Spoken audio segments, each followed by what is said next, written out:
नमस्कार विद्यार्थी मित्रांनो, स्वागत आहे तुमचं आपलं चॅनल एमपीएससी विषयावरती।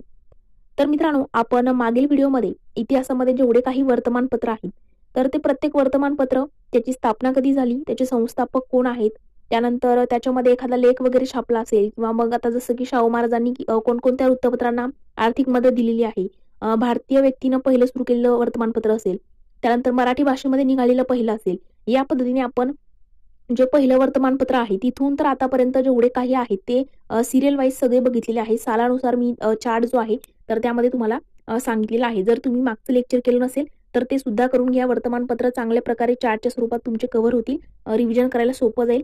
आणि आजच्या लेक्चरमध्ये आपण समाज सुधारक जे आहेत तर मित्रांनो, समाज सुधारक त्यानंतर त्यांचा कालखंड किती आहे, एखादी संस्था वगैरे स्थापन केली असेल ती, नियतकालिक वर्तमानपत्र असेल एखादं, त्यानंतर साहित्य काय काय आहे, त्यांचे ग्रंथ संपदा वगैरे असेल, त्यांनी कोणकोणती कार्य केलेली आहेत महत्वाची, आणि काही इतर नोंदी असतील। तर ह्या सगळ्याच गोष्टी आपण डिटेलमध्ये बघणार आहोत।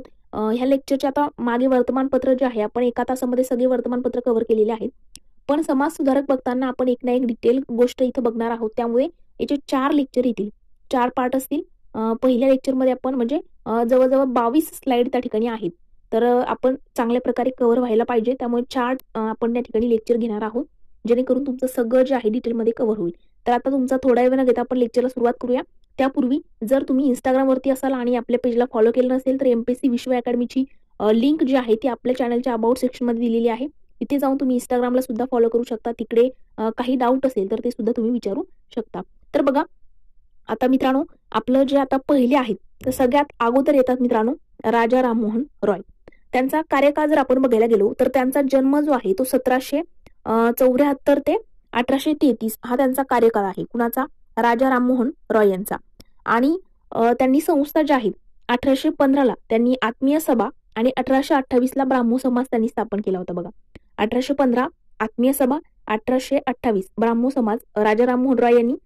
त्यांची नियतकालिके बघता संवाद कौमुदी आहे बंगाली, मिरात उग अखबार आहे उर्दूमध्ये, ब्राह्मणिकल मॅगझिन आहे त्या इंग्रजीमध्ये, आणि जाम ए जहानुमा आहे पर्शियन भाषेमध्ये।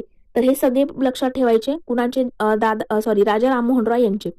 त्यांनी साहित्यामध्ये बघा तोहफत उल मोहिद्दीन हे पार्शियन आहे, हे साहित्य त्यांचं लक्षात ठेवा। त्यांचे कार्य जर आपण बघायला गेलो तर बघा 1823 मध्ये सतीप्रथा बंद करण्यासाठी ब्रिटिश पार्लमेंटकडे पाठवलेल्या अर्जावरती भारतीयांच्या वतीनं कुणी साईन केली होती? राजा राममोहन रॉय, जगन्नाथ शंकर शेट यांनी। 1829 बंगाल प्रांतामध्ये सतीबंदी कायदा जो आहे तो लॉर्ड बेंटिंगने आणला होता। भारतातील शिक्षणासाठी अँग्लिसना पाठिंबा त्यांनी दिलेला आहे। कुणी? राजा राममोहन रॉय यांनी। त्यानंतर बघा, इतर नोंदी जर बघितल्या तर फादर ऑफ इंडियन रेनेसान्स, एक मिनिट मी थोडंसं झूम करते म्हणजे तुम्हाला लक्षात येईल। ओके, एक सेकंड। तर बघा, या ठिकाणी आपण त्यांचं काय बघतोय तर इतर नोंदीमध्ये काही गोष्टी आहेत दिलेल्या। वाराणसी, एक मिनिट, वाराणसी व पटना येथे शिक्षण त्यांनी घेतलं। Sanskrit, Arabic, Persian, English, Greek, Hebrew, French, Latin भाषा ते जाणायचे, म्हणजे एवढ्या सगळ्या भाषा त्यांना यायच्या। हिंदुइझम, इस्लाम, ख्रिश्चनिटी, नंतर जुडाइझमचा अभ्यास जो आहे तो सुद्धा राजा राममोहन रॉय यांचा होता। बंगाली, हिंदी, संस्कृत, पर्शियन, इंग्लिशमध्ये लिखाण, बंगाली, उर्दू, पार्शियन भाषेमध्ये वर्तमानपत्र त्यांनी काढलेले आहेत। मग लक्षात काय काय ठेवायचं? त्यांचा कार्यकाळ लक्षात ठेवा। त्यानंतर त्यांनी कार्य काय काय केलेलं आहे तर सतीप्रथा बंद करण्यासाठी जो अर्ज गेला होता त्याच्यामध्ये साईन केली होती। त्यानंतर त्यांचे काही वर्तमानपत्र वगैरे आहेत महत्वाचे तेवढे पण लक्षात ठेवायचे आहेत। आता आपले दुसरे आहेत माउंट स्टुअर्ट एल्फिन्स्टन। एल्फिन्स्टन यांच्याबद्दल आपण नाना शंकर शेट जे आहे यांचा कार्यकाळ जेव्हा आपण गाठा सरांच्या बुकमध्ये वाचतो त्यावेळेला एल्फिन्स्टन यांच्याबद्दल आपण माहिती बघितली। एल्फिन्स्टन यांचा बघा, एक सेकंड, पुन्हा आपण आपल्या चार्टच्या स्वरूपात, तर बघा एल्फिन्स्टन जे आहे तर एल्फिन्स्टन, माउंट स्टुअर्ट एल्फिन्स्टन 1779 ते 1859 अशा पद्धतीने त्यांचा कार्यकाळ आहे। मित्रांनो, पुण्यामध्ये रेसिडेंट पेशवाईचा कारभार जवळून पाहिला। मराठी भाषिकांचे गुणदोष माहिती होते। दक्षिणेत कमिशनर होते। 1819 ते 27 मुंबई प्रांताचा पहिला गव्हर्नर जो आहे एल्फिन्स्टन आहे। शेतीसाठी पारंपरिक रयतवारी पद्धत जी आहे ती एल्फिन्स्टनने लागू केलेली आहे। आपण जेव्हा धार्मिक आणि त्या ठिकाणी जमीन महसूल पद्धती जेव्हा बघतो त्यावेळेला स्टुअर्ट एल्फिन्स्टन यांचं नाव आपल्याला प्रत्येक वेळेला वाचायला मिळतं। नंतर आहे वस्ताद लहुजी राघोजी साळवे। आपण काय करतोय, चार्ट कसा बनवलेला आहे तर पहिले म्हणजे सगळ्यात अगोदर कोण त्यानंतर कोण या पद्धतीने म्हणजे कार्यकाळ जो आहे आता प्रत्येकाचं लक्षात ठेवायची गरज नाही. चार्टच्या स्वरूपात जरी लक्षात राहिलं तुम्हाला की वरती सगळ्यात अगोदर राजा राममोहन राय होते, नंतर त्या ठिकाणी लहुजी वस्ताद सावे होते. तर हे तुम्हाला माहित असले तरी तुमचे प्रश्न कधी कधी टॅकल करून तुम्ही म्हणजे सोडवू शकताय लॉजिकने. पुढे आहे 1822 गंजपेठेमध्ये आखाडा. त्यांचा होता महात्मा फुले, उमाजी नाईक असतील, सदाशिव बल्लाळ असतील, अण्णासाहेब पटवर्धन, विठ्ठल वाळवेकर, दत्तू दोडके. तर हे सगळे त्यांच्या त्या ठिकाणी आखाड्यामध्ये ते जिथे सगळ्या गोष्टी शिकवायचे तिथे कोण कोण होते तर महात्मा फुले असतील, उमाजी नाईक आहे, त्यानंतर सदाशिव बल्लाळ आहे, अण्णासाहेब पटवर्धन, विठ्ठल वाळवेकर आहेत, दत्तू दोडके आहेत. बघा वडील पुरंदरचा किल्ला पाहायला नेत कुणाला, लहुजी वत्सा सावेंना. त्यानंतर आहे 1817 वडील इंग्रजाविरुद्ध लढताना त्यांचे शहीद झाले होते. पेशवे इंग्रज यांच्यामधील त्या ठिकाणी खडकीचे युद्ध. वडील राघोजी सावे यांची समाधी वाकडेवाडी पुणे मुंबई मार्गावरील मांगीर बाबा मंदिर. त्यांची वडिलांची त्या ठिकाणी काय आहे तर समाधी वगैरे आहे. एक सेकंद आपण थोडस कमी करू. ओके, तर बघा पुढे आहे गणपत कृष्णाजी पाटील. तर गणपत कृष्णाजी पाटील यांच्याबद्दल जर बघायला गेलो तर त्यांचा जन्म जो आहे 1799 ते 1860 हा त्यांचा कार्यकाळ आहे. 1831 बघा अलिबाग जवळ थळ मध्ये मराठी माणसानं उभारलेला महाराष्ट्रातला पहिलाच छापखाना गणपत कृष्णाजी पाटील यांनी. अमेरिकन मिशन प्रेसमध्ये नोकरी. हिंदू धर्माविरुद्ध त्या ठिकाणी अपप्रचार करणाऱ्या साप्ताहिकाचा मजकूर छापित असताना वाईट वाट. त्यानंतर हिंदू धर्माविषयक माहितीची आणि इतरही धार्मिक पुस्तक आपल्याला मराठी भाषेत छापण्याचा ध्यास होता. पहिले छापील पंचांग स्वतःच बनवलेले शिजा प्रेसवरती छापून प्रकाशित केलं होतं. त्यांना सहकार्य केलं आहे रखमाजी मुळे यांनी. कुणाला, गणपत कृष्णाजी पाटील यांना. आता जे रेड कलर मध्ये आहे त्यांचा पहिला छापखाना वगैरे कुठे कोणत्या गोष्टी या लक्षात ठेवायच्या. पुढे आहेत बघा नाना शंकर शेठ. आता इथून आपल्याला समाज सुधारक जे आहेत गाठा सरांच्या बुकमध्ये जर आपण वाचायला गेलो तर आपल्याला इथून आपली सुरुवात होते, बरोबर. तर त्यामध्ये आता बघा एक सेकंद हे थोडस, तर बघा कोण आहेत, जगन्नाथ शंकर शेठ आहेत. त्यांचा जन्म जो आहे तर 10 फेब्रुवारी 1803 त्यांचा जन्म आहे. ठाणेमध्ये बुरुबाड या ठिकाणी त्यांचा जन्म झाला आणि 31 जुलै 1865 त्यांचा मृत्यू झालेला आहे. त्यानंतर पुढे बघा संस्था जर आपण बघायला गेलो तर 1822 बॉम्बे नेटिव्ह एज्युकेशन सोसायटीची स्थापना एल्फिन्स्टन यांच्या मदतीने. एल्फिन्स्टन कोण, मागे आपण बघितलं मुंबईचा पहिला governor. 1865 student literary and scientific society. Dadabhai Naoroji Bhau Daji लाडे यांनी त्यांना मदत केली होती, आर्थिक मदत. 1852 बॉम्बे असोसिएशन दादाभाई नौरोजी यांनी मदत केली. महाराष्ट्रातील पहिली राजकीय संघटना होती. 1857 मुंबई विद्यापीठ स्थापनेमध्ये मोलाचा सहभाग जो आहे नाना शंकर शेठ यांनी दिलेला आहे. एल्फिन्स्टन कॉलेज, त्यानंतर ग्रँड मेडिकल कॉलेज, जे स्कूल ऑफ आर्ट्स या सगळ्यांच्या स्थापनेमध्ये नाना शंकर शेठ यांचा सहभाग आपल्याला दिसून येतो. काही संस्था स्वतः त्यांनी स्थापन केल्या, काही याच्यामध्ये त्यांनी सहकार्य आपल्याला केलेलं दिसून येतं. कार्य जर बघितलं तर सतीच्या चालीचं निर्मूलन करण्यासाठी बघा जॉन माल्कम यांना मुंबईत चालवलेल्या प्रयत्नांना त्यांनी पाठिंबा दिला. 1823 सती प्रथा बंद करण्यासाठी ब्रिटिश पार्लमेंटकडे पाठवलेल्या अर्जावरती भारतीयांच्या वतीनं स्वाक्षरी जो आहे बघा, आपण मागे नाना शंकर शेठ राजा राममोहन राय यांचं बघितलं होतं, त्यांनी स्वाक्षरी केली. तर आपल्या नाना शंकर शेठ यांनी सुद्धा त्या बिलावरती स्वाक्षरी केलेली आहे. 1830 मुंबई प्रांतामध्ये सतीबंदी कायदा लागू.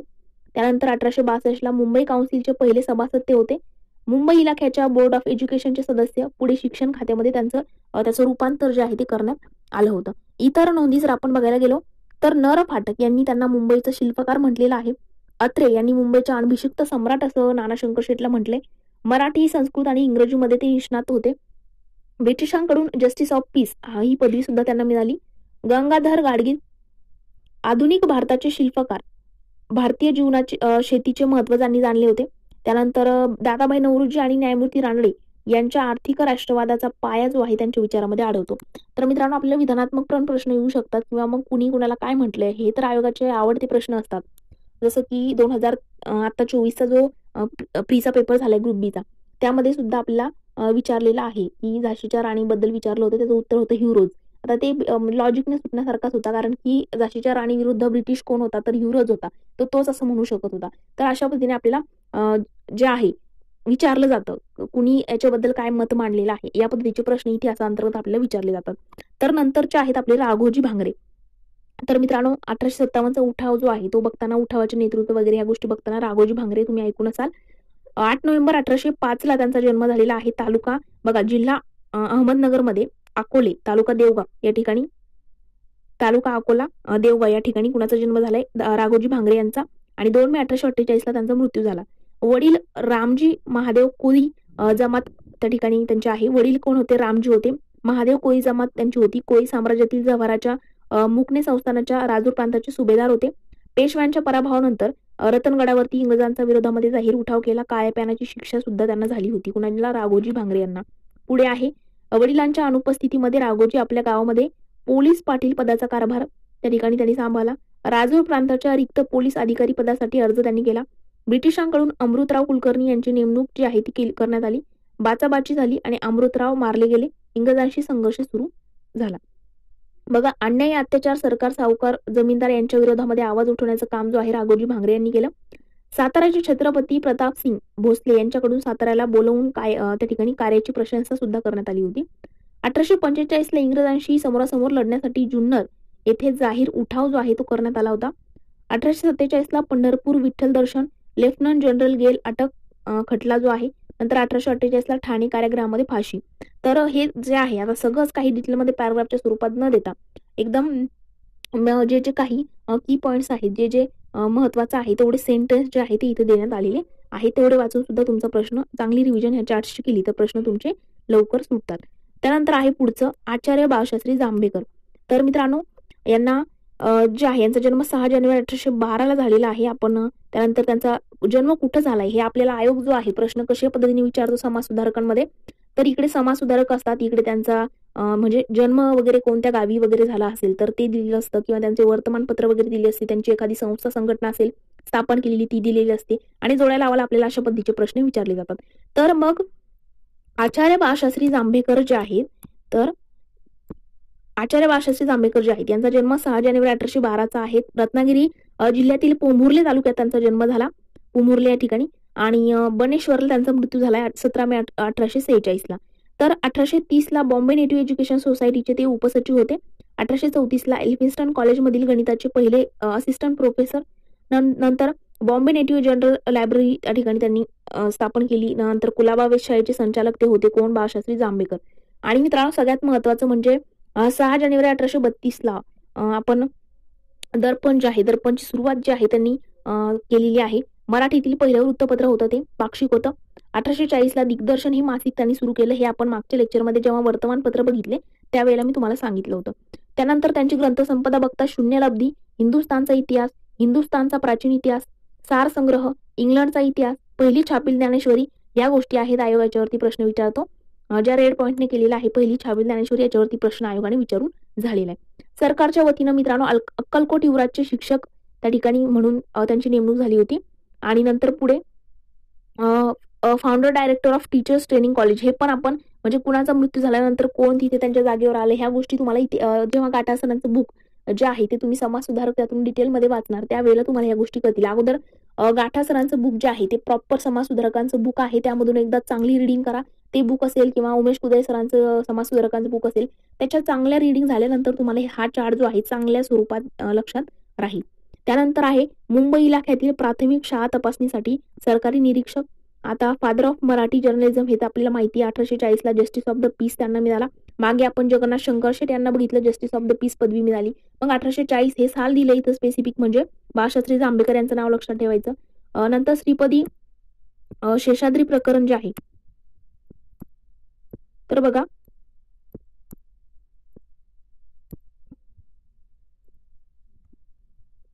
तर श्रीपदी शेषाद्री प्रकरणाशी निगडित ते होते.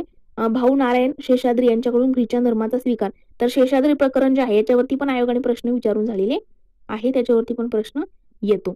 नंतर आहे पुढे दादोबा पांडुरंग तरखडकर यांचा जन्म जो आहे, दादोबा पांडुरंग तरखडकर 9 मे 1814 जन्म आहे. 17 ऑक्टोबर 1882 त्यांचा मृत्यू झाला होता.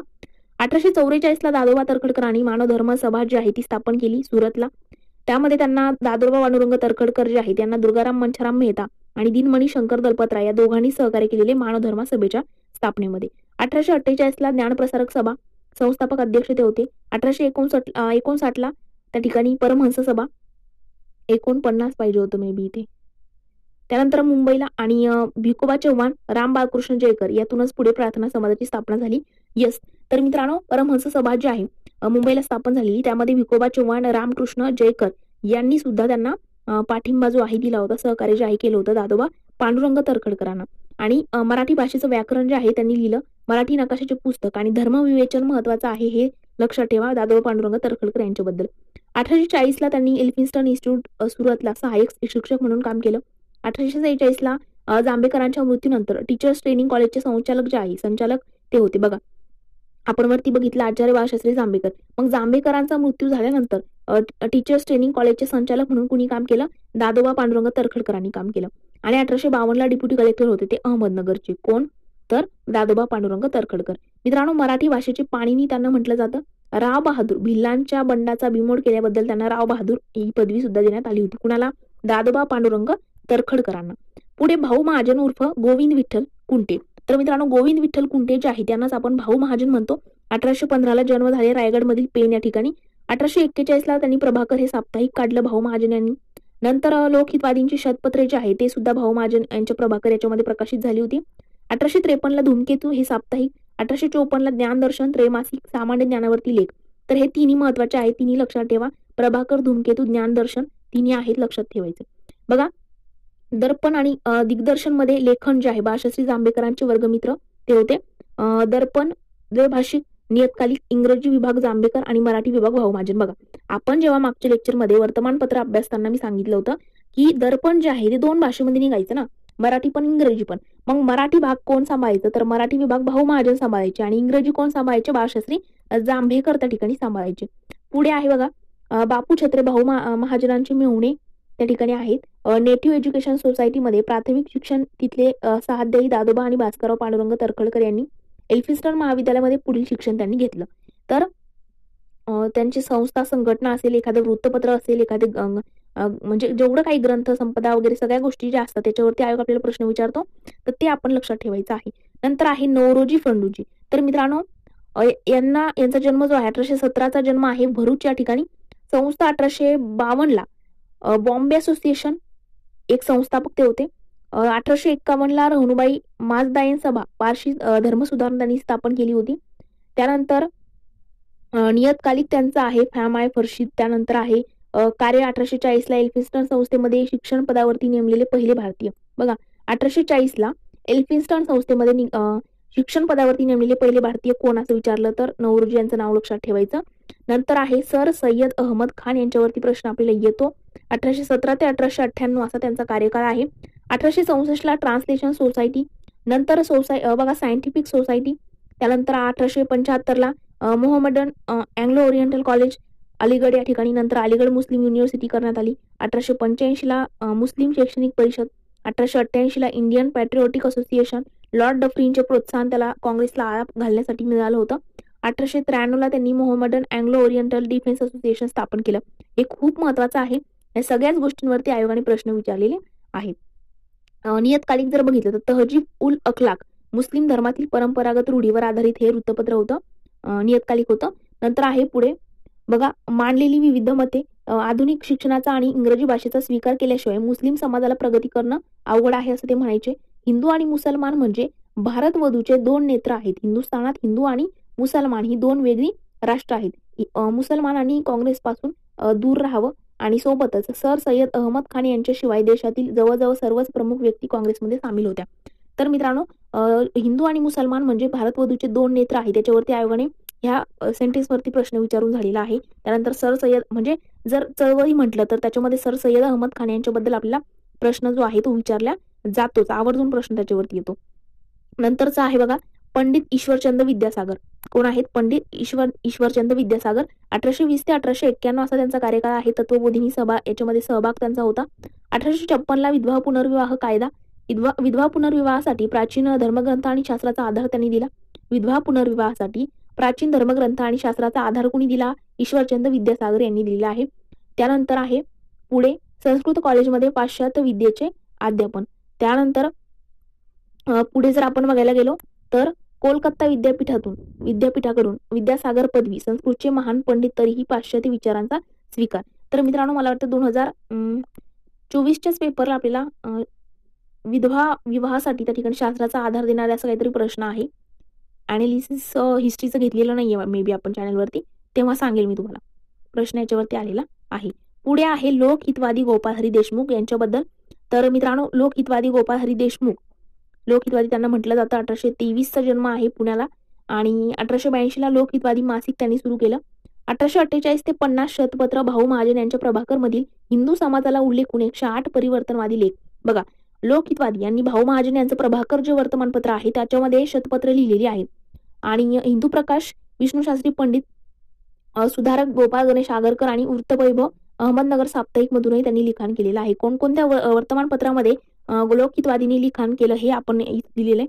त्यानंतर 1866ला लोकहितवादी कृत आणि बंध संग्रह, पानिपतची लढाई, हिंदुस्थानास दारिद्र्य येण्याची कारण, भरत खंड पर्व, भिक्षुक, लंकेचा इतिहास, जातीभेद, हे सगळे लेख कुणाचे आहेत तर लोकहितवादी म्हणजे गोपाळ हरी देशमुख यांचे आहेत. महाराष्ट्रातील प्रबोधनाच्या क्षेत्रातील अग्रणी त्यांना म्हटलं जातं. पुरोगामी दृष्टिकोन आणि समाज हिताविषयी कळकळ, समाजातील अनिष्ट रूढी, परंपरा, अंधश्रद्धा, खुळ्या समजुती इत्यादीवरती सडोतळ विचार त्यांनी मांडले होते.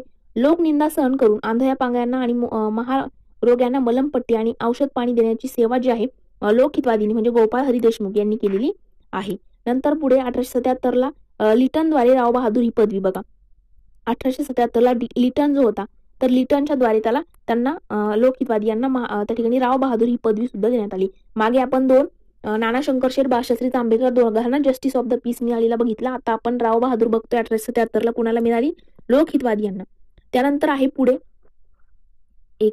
पुढे बघा, आत्माराम पांडुरंग तरखडकर यांच्याबद्दल दिलेला आहे. तर आत्माराम पांडुरंग तरखडकर यांचा जन्म 1823 ते 1898 हा त्यांचा कार्यकाळ आहे. बघा, प्रार्थना समाज जो आहे यांनी स्थापन केला. आणि त्यानंतर बघा, Bombay natural history society, BNHS, त्यानंतर इतर नोंदी बघता and Indian physician and social reformer म्हणून त्यांची ओळख आहे. सगळ्याच गोष्टी. त्यानंतर बघा पुढे first batch student of great medical college. आता ग्रँड मेडिकल कॉलेज जे होतं नाना शंकरशेठ यांनी स्थापन केलं आपण बघितलं. त्याच्यामधून म्हणजे डॉक्टरची पदवी मिळवणारे जे काही होते त्यामध्ये कुणाचं नाव लक्षात ठेवायचं, आत्माराम पांडुरंग तरखडकर हे सुद्धा होते. मग त्यामध्ये बघा, मुलगी अन्नपूर्णा महाराष्ट्रातून विदेशी शिक्षणार्थ जाणारी पहिली महिला त्यांची मुलगी जी आहे ती होती. आयरिश पुरुषाशी विवाह आणि इतर 2 मुली दुर्गा आणि माणिक यांनाही त्यांनी शिकवलं. कुणी, आत्माराम पांडुरंग तरखडकर. आता हे पुस्तकामध्ये एवढी डिटेल माहिती आपल्याला नाहीये, पण इथं दिलेली आहे तर ती वाचून घ्या. डॉक्टर भाऊ दाजी लाड, रामचंद्र विठ्ठल लाड त्यांचं नाव आहे. तर त्यांचा जन्म 1824 ते 1874 असा त्यांचा कार्यकाळ आहे. 1852ला बॉम्बे असोसिएशन भारतातील राजकीय स्वरूपाची पहिली संघटना, जगन्नाथ शंकरशेठ यांच्या मदतीने स्थापना. त्याचे पहिले चिटणीस होते. बघा, म्हणजे नाना शंकरशेठ यांनी जी काही बॉम्बे असोसिएशन स्थापन केली त्या बॉम्बे असोसिएशनचे पहिले चिटणीस कोण होते, डॉक्टर भाऊदाजी लाड होते. ज्ञान प्रसारक सभा शिक्षण प्रसार आणि जागृतीसाठी मुंबई विद्यापीठ स्थापनेमध्ये पण सहभाग होता कुणाचा, डॉक्टर भाऊदाजी लाड यांचा. ईस्ट इंडिया असोसिएशन मध्ये सुद्धा त्यांनी कार्य त्या ठिकाणी केलेलं आहे. मित्रांनो, जैन धर्माची परंपरा, हेमाद्रीचा कालखंड, रुद्रमन शिलालेख, गिरनार व गुप्तकालीन शिलालेख, श्री बाळ हत्या हे त्यांचे साहित्य त्या ठिकाणी आहे, लक्षात ठेवा. कार्य जर बघितलं तर 1859ला लायसेन्स बिलाला विरोध दर्शवण्यासाठी स्वतःचा व्यवसाय त्यांनी काढला. 1852ला मुंबई बोर्ड ऑफ एज्युकेशनचे सभासद होते. मोहम्मद मकबान निवृत्त, त्यांच्या जागी डॉक्टर भाऊदाजी लाड निवडून आले. लोकशाही प्रथा मूळ धरू लागले. तर हे जे रेड कलरने केलेलं आहे त्याच्यावरती आयोगाने प्रश्न विचारून झालेला आहे. 1851ला ग्रँड मेडिकल कॉलेजमध्ये वैद्यकीय पदवी जी आहे तर ती कुणी मिळवली, डॉक्टर भाऊदाजी लाड. आपण आत्माराम पांडुरंग तरखडकर बघितले डॉक्टर, आणि डॉक्टर भाऊदाजी लाड दोघांनी ग्रँड मेडिकल कॉलेजमधून पदवी मिळवणारे आहेत, लक्षात ठेवा.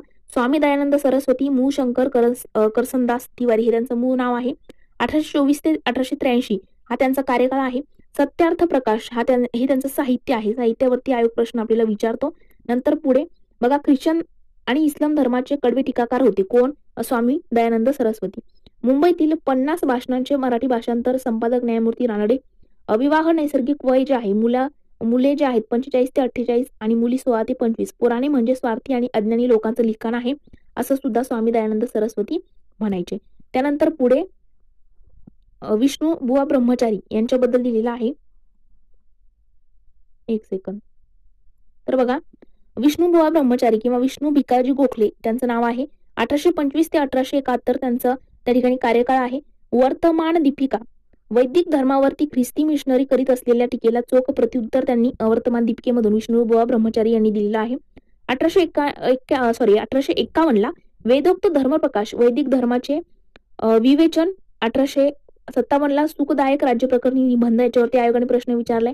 कार्ल मार्क्सशी जुळणारे विचार, आदर्श राज्याची संकल्पना, महाराष्ट्राचा पहिला समाजवादी, भावार्थ सिंधू, सहज स्थितीचा निबंध, बोधसागर रहस्य आणि सेतुबंधनी टीका, हे सगळं साहित्य कुणाचं आहे तर विष्णुबुवा ब्रह्मचारी यांचं आहे. 1857 पासून मुंबईच्या समुद्रकिनारी दर गुरुवारी ख्रिस्ती मिशनऱ्यांशी विवाद सत्र, रेव्हरंड जॉर्ज बोएन यांच्या 1890 मध्ये लिहिलेल्या समुद्र किनारीचा वादविवाद या पुस्तकामध्ये संपादित आहे. कुणाचा? विष्णुशास्त्री ब्रह्मचारी यांच्याबद्दल, विष्णुबुवा ब्रह्मचारी यांच्याबद्दल लक्षात ठेवा. ख्रिश्चन मिशनरींना विरोध आणि जाहीर वादविवाद, धर्मांतर विरोध, त्या ठिकाणी सर्वप्रथम आवाज जो आहे तो यांनी उठवला. धार्मिक ग्रंथांचे गाडे अभ्यासक होते. सती प्रथाला त्याला विरोध केला होता. विधवा विवाहाचा पुरस्कार त्यांनी केला. आर.सी. मुजुमदार यांनी त्यांना and utopian socialist who based on his social on Vedic असं म्हटलेलं आहे. कुणी म्हटले? आर.सी. मुजुमदार यांनी. तर कुणी समाजसुधारकाला काय म्हटलेलं आहे? बघा प्रश्न येतात कसे, तर एखादा समाजसुधारक आहे, त्यांचा जन्म जो आहे तो कुठे झाला, जोडायला आला प्रश्न येतो. किंवा त्यांनी एखादं वर्तमानपत्र काढलं असेल, त्यांचं एखादं ग्रंथ वगैरे असेल. त्यानंतर काय आणखी कशावरती प्रश्न येतात तर सोबत त्यांची एखादी संस्था संघटना असेल किंवा एखाद्या दुसऱ्याने काढलेल्या संस्था संघटनेमध्ये त्यांचं सहकार्य असेल तर ते लक्षात ठेवायचं. त्यांना कुणी काय म्हटलेलं आहे हे लक्षात ठेवायचं. याच्यावरती सुद्धा आयोग आपल्याला प्रश्न विचारतो. त्यानंतर आता पुढे काय दिलेले आपल्याला तर दादाभाई नौरोजी यांच्याबद्दल जर बघायला गेलो तर 1825 ते 1917 हा त्यांचा कार्यकाळ आहे. 1854ला एल्फिन्स्टन कॉलेज मुंबई याचे प्राचार्य ते होते. 1866ला ईस्ट इंडिया असोसिएशन लंडनला स्थापना. 1874ला बडोदा संस्थानाचे दिवाण. मुंबई महानगरपालिकेचे सदस्य होते. त्यानंतर आहे मुंबई विधान परिषदेचे सदस्य होते. कोण? दादाभाई नौरोजी. 1866, 93 आणि 96 3 वेळा INC सभा अध्यक्ष सुद्धा ते होते. रास गोफ्तार हे त्यांचं नियतकालिक आहे. Poverty and un-British rule in India सगळ्यात महत्वाचं, याच्यावरती आपल्याला इकॉनॉमिक्सच्या अंतर्गत पण प्रश्न येतो, तर हे पण लक्षात ठेवा. नंतर पुढे 1892ला ब्रिटिश पार्लमेंटची निवडणूक जिंकली. 25 वर्ष इंग्लंडमध्ये घालवले. आणि सगळ्यात महत्वाचं इकडे चळवळी करा. बघा चळवळ करा, अखंड चळवळ करा, भारतीयांना दिलेला त्यांचा संदेश आहे. कुणी? दादाभाई नौरोजी यांनी. आर्थिक राष्ट्रवादाचे जनक म्हटलं जातं. रामकृष्ण विश्वनाथ, भाऊ महाजन, भास्कर पांडुरंग तरखडकर, गोपाळ हरी देशमुख, दादाभाई नौरोजी, न्यायमूर्ती रानडे, R.C. दत्त, हे लक्षात ठेवा. यांची नावं पण लक्षात ठेवा. भारतातील दरडोई उत्पन्न निश्चित करण्याचा पहिला प्रयत्न त्यांनी केला आणि grand old man of India असं म्हटलं जातं. तर हे तुम्हाला इकॉनॉमिक्सच्या अंतर्गत थोडंसं त्यांचं वाचून घ्यायचं आहे, लक्षात ठेवायचं. त्यांनी दरडोई उत्पन्न किती सांगितलं होतं, काय, या गोष्टी पण महत्वाच्या आहेत, त्या लक्षात ठेवायच्या. पुढे आहे गोविंद बाबाजी जोशी वसईकर. तर बघा 1826 ते 1906 असं त्यांचा कार्यकाळ आहे. 1862ला वसई असोसिएशन सहकारी पतपेढीची पायाभरणी. तर हे साल जे आहे हे लक्षात ठेवा. वसई असोसिएशन जे आहे तर वसई असोसिएशन 1862ला स्थापना, सहकारी पतपेढीची पायाभरणी. नियतकालिक त्यांचे साहित्य बघा तर गेल्या 30 वर्षापूर्वीचे लोक व त्याच्या समजुती अथवा माझे प्रवासाची हकीकत, रोजनिशी या प्रवास वर्णनामध्ये प्रथमच रोजनिशी पद्धतीचा वापर त्यांनी केला. हिंदू लोकास विनंती, वृद्धपणी लग्न करण्यापासून अनर्थ, त्यानंतर बालविवाह आणि वृद्धांचा विवाह यास विरोध, विधवा विवाहाला मान्यता त्यांनी दिली होती. तर जे वृद्ध लोक आहेत ते अगोदर एकदम कुमारिकेशी लग्न करायचे, त्या गोष्टीला त्यांनी विरोध केला. विधवा विवाहाचा त्यांनी पुरस्कार केला होता. या गोष्टी लक्षात ठेवा. पुन्हा गोविंद वसईकर यांच्याबद्दल रायगडावरील शिवाजी महाराजांच्या समाधीची डागडुजी हे कार्य त्यांनी केले. इतर नोंदी महाराष्ट्रातले, त्या ठिकाणी महाराष्ट्रातले आद्य हिंदू मिशनरी म्हणून त्यांची ओळख आहे. त्यानंतर पुढे विष्णुशास्त्री पंडित यांच्याबद्दल लक्षात ठेवायचं. 1827 ते 1873 कार्यकाळ आहे. सातारा जिल्ह्यातील बावधन या ठिकाणी त्यांचा जन्म झाला.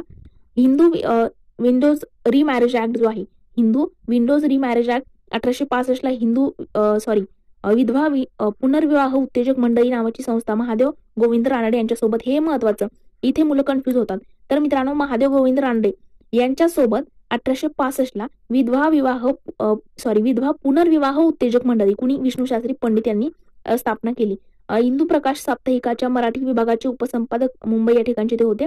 1865ला विधवा विवाह ईश्वरचंद्र विद्यासागर मराठी अनुवाद केला. त्यानंतर हिंदुस्थानचा इतिहास, अभंगोज ऑफ तुकाराम. त्यानंतर आहे बऱ्याच इंग्रजी आणि मराठी डिक्शनऱ्या ज्या आहेत त्या विष्णुशास्त्री पंडितांनी काढल्या. त्यानंतर आहे ब्राह्मण कन्या विवाह विचार, स्वदेश इथेचू या नावाने त्यांनी लिखाण केले. प्रौढ विवाह विषयक मत पुरुषयुक्त व्याख्या त्यांनी केलेली आहे. कुणी? विष्णू शास्त्री पंडितांनी. स्वतः सोबत बघा, स्वतःची पहिली पत्नी वारल्यावर कुसाबाई या विधवेशी विवाह स्त्रीमुक्तीसाठी कार्य त्यांनी केलेलं आहे.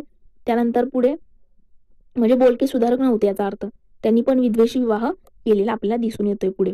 नंतर पुढे आहे महात्मा ज्योतिबा फुले. महत्वाच्या आहेत, भरपूर गोष्टी आहेत त्यांच्या लक्षात ठेवण्यासारख्या, तर सगळे आपण बघूयात.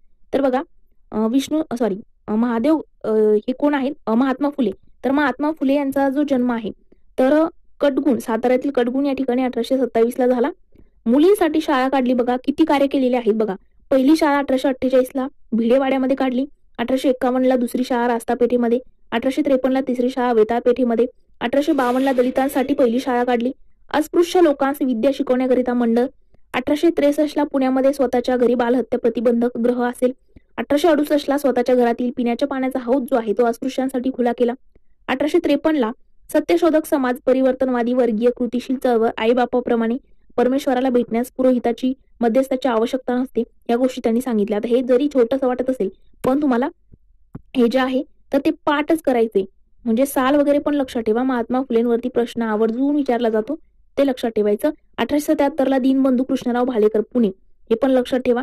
त्यानंतर 1883 ला शेतकऱ्यांचा आसूड, ब्राह्मणांचे कसब, गुलामगिरी, सार्वजनिक सत्यधर्म आणि इशारा हे त्यांचे ग्रंथ आहेत, हे पण लक्षात ठेवायचे. ग्रंथावरती आपल्याला आयोग जो आहे प्रश्न विचारत असतो. त्यानंतर आता पुढे बघा, त्यांच्याबद्दल आणखी काही दिलेलं आहे काही गोष्टी. 1864 ला विधवा पुनर्विवाह घडवला पुण्याला.